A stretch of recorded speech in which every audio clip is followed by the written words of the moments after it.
Class 7। আজ আমি তোমাদের নোট বই কবিতার প্রশ্ন উত্তর নিয়ে আলোচনা করব। তোমরা লিখতে থাকো। দেখো, প্রথমেরটা কি আছে, একটি বাক্যে উত্তর দাও।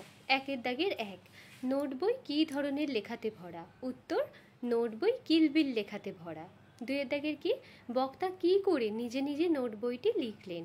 উত্তর হবে, বক্তা দেখে, শিখে, পড়ে, শুনে, বসে, মাথা ঘামিয়ে নোট বইটি লিখলেন। তারপরে দুইয়ের দাগে দেখো, চটপট, চটচট, ছটফট, কটকট, এই শব্দগুলো কী ধরনের শব্দ? আর চটপট আর ছটফট এই দুটি শব্দ দিয়ে দুটি করে বাক্য লেখো। এগুলো কী ধরনের শব্দ? এগুলো হচ্ছে ধন্যাত্মক শব্দ।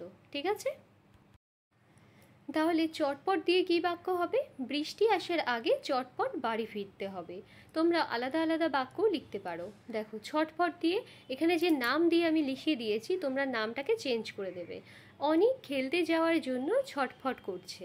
ঠিক আছে, তিনের দাগের দেখো, নিচের বিশেষ্যগুলির আগে উপযুক্ত বিশেষণ বসাও। বিশেষ্য মানে যে কোনো কিছুর নাম, আর বিশেষণ মানে বিশেষ্য পদের দোষ, গুণ, অবস্থা, সংখ্যা, পরিমাণ, এই সমস্ত কিছুই হচ্ছে বিশেষণ। তাহলে ড্যাশ লণ্ঠন, লণ্ঠন হচ্ছে কি, মানে ওই যেটা হ্যারিকেন বলা হয়। তাহলে লণ্ঠনের আগে কি হবে? জ্বলন্ত লণ্ঠন, জ্বলন্তা হচ্ছে তার বিশেষণ। ড্যাশ লঙ্কা, লঙ্কাটা হচ্ছে বিশেষ্য, তাহলে ঝাল লঙ্কা।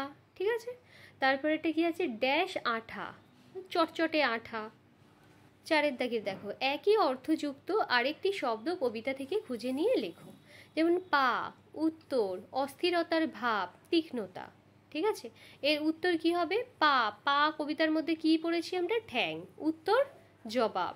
অস্থিরতার ভাব মানে ছটফট, তীক্ষ্ণতা ঝাঁঝ।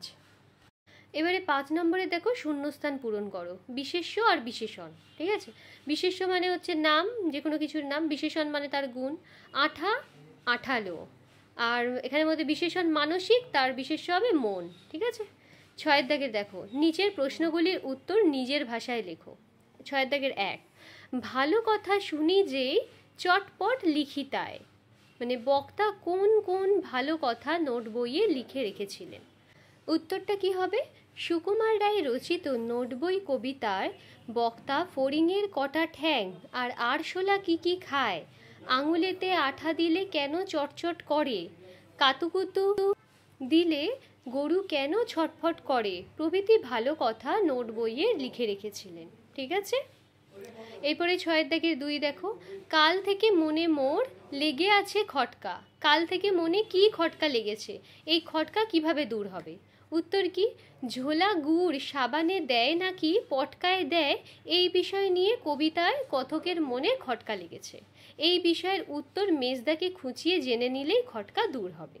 ওকে, 6 দাগের 3 দেখো, বলবে কি তোমরাও নোট বই পড়োনি, নোট বই পড়লে আর কি কি জানা যাবে? উত্তর কি, নোট বই পড়লে জানা যাবে ফড়িংয়ের কটা ঠ্যাং, আরশোলা কি কি খায়, আঙুলেতে আঠা দিলে চটচট করে কেন।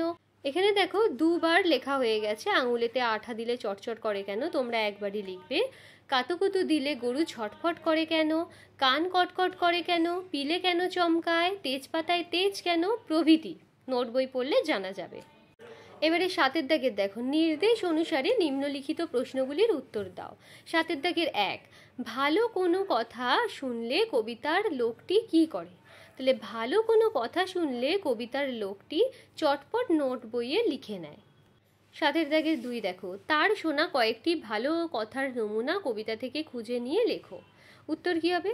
তার শোনা কয়েকটি ভালো কথা হলো ফড়িংয়ের কটা ঠ্যাং, আরশোলা কি কি খায়, আঙুলেতে আঠা দিলে চটচট করে কেন প্রভৃতি। 7 দাগের 3, কিলবিল, ছটফট, কটকট, টনটন এগুলো কি ধরনের শব্দ? এগুলো আমরা আগেই পড়লাম। কিলবিল, ছটফট, কটকট, টনটন এগুলো ধন্যাত্মক শব্দ। ওকে, 7 দাগের 4 দেখো, মাথা ঘামানো এই বিশিষ্টার্থক শব্দ বন্ধনের অর্থ কি? মাথা ঘামানো শব্দের অর্থ বুদ্ধি প্রয়োগ করা। ঠিক আছে, 7 দাগের 5, ভালো কোনো প্রশ্ন মনে এলে বক্তা কার সাহায্য নিয়ে সেগুলির উত্তর জেনে নেন? উত্তর কী হবে? ভালো কোনো প্রশ্ন মনে এলে বক্তা মেজদার সাহায্য নিয়ে উত্তর জেনে নেন। এখানে 7-এর দাগের 6টা মিস্টেক হয়েছে, যাই হোক আমি পরে বলে দিচ্ছি। 7-এর দাগের 7 দেখো, তুমি যদি নোট বই কাছে রাখো তাতে কি ধরনের তথ্য লিখে রাখবে, ওটা নিজের থেকে তোমরা লিখবে, ঠিক আছে? মানে প্রত্যেকের পছন্দ আলাদা, সেই কারণে তোমাদের যে যার পছন্দ মতো জিনিসটা তোমরা লিখে নেবে। এরপরে দেখো 7-এর দাগের 8, জোয়ান শব্দটিকে দুটি অর্থে ব্যবহার করে আলাদা বাক্য লেখো। জোয়ান, জোয়ান মানে হলো যুবক। পাড়ার জোয়ান ছেলেরা দল বেঁধে মানুষের সেবা করছে। আরেকটা কি হবে? জোয়ান দিয়ে জোয়ানরা আমাদের দেশ রক্ষা করছে। ওকে, এছাড়াও তোমাদের যদি আলাদা আলাদা কিছু বাক্য মনে থাকে বা মনে পড়ে তাহলে তোমরা লিখতে পারো। 7-এর দাগের 10, কবিতাটিতে কোন কোন পতঙ্গের উল্লেখ রয়েছে? আনসার কি হবে? কবিতাটিতে ফড়িং, আরশোলা প্রভৃতি পতঙ্গের উল্লেখ আছে। 7-এর দাগের 11, কবিতায় উত্থাপিত কোন কোন প্রশ্নের উত্তর তুমি জানো? তাহলে উত্তর কি? ফড়িংয়ের 6টি ঠ্যাং, আরশোলা পোকামাকড় খায় প্রভৃতি আমি জানি। এবার 8-এর দাগে দেখো, নিচের শব্দগুলির গদ্যরূপ লেখো। মানে তাই, মোর, তেজপাতে। এখানে তাইয়ের গদ্যরূপ হবে তাতে, মোর মানে হচ্ছে আমার, তেজপাতে মানে তেজপাতায়। এখানে দেখো, বিশেষ্যগুলিকে বিশেষণে আর বিশেষণগুলিকে বিশেষ্যে বদলে লেখো। মন, মন কি হবে? মানসিক। চটচট, চটচটে। জবাব, জবাবি। পেট, পেটুক। 10-এর দাগের আছে নিচের সর্বনামগুলিকে বাক্যে ব্যবহার করো, ঠিক আছে? তো দেখো, আমি, আমি দিয়ে তোমরা যে কোনো বাক্য রচনা লিখতে পারবে। মোর, মোর মানে হলো আমার। হে মোর প্রিয় বন্ধু চলো খেলি। তোমরা যে যার মনের মতো করে বাক্য বানিয়ে বানিয়ে লিখতে পারবে, ঠিক আছে? এখানে জাস্ট আমি এক্সাম্পল দিয়ে দিয়েছি, তোমরা আলাদা আলাদা লিখবে।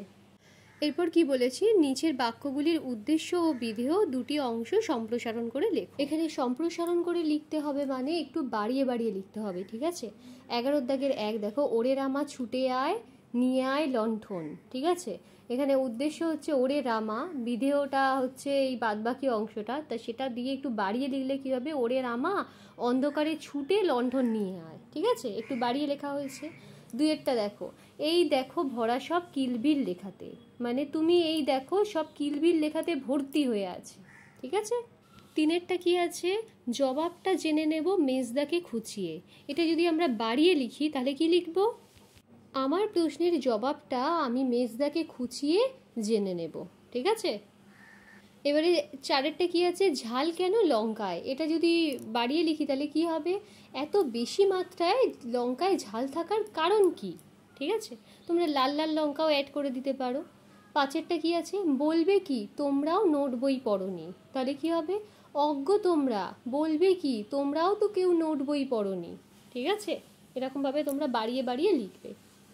নিম্নরেখ অংশগুলির কারক বিভক্তি নির্ণয় করো।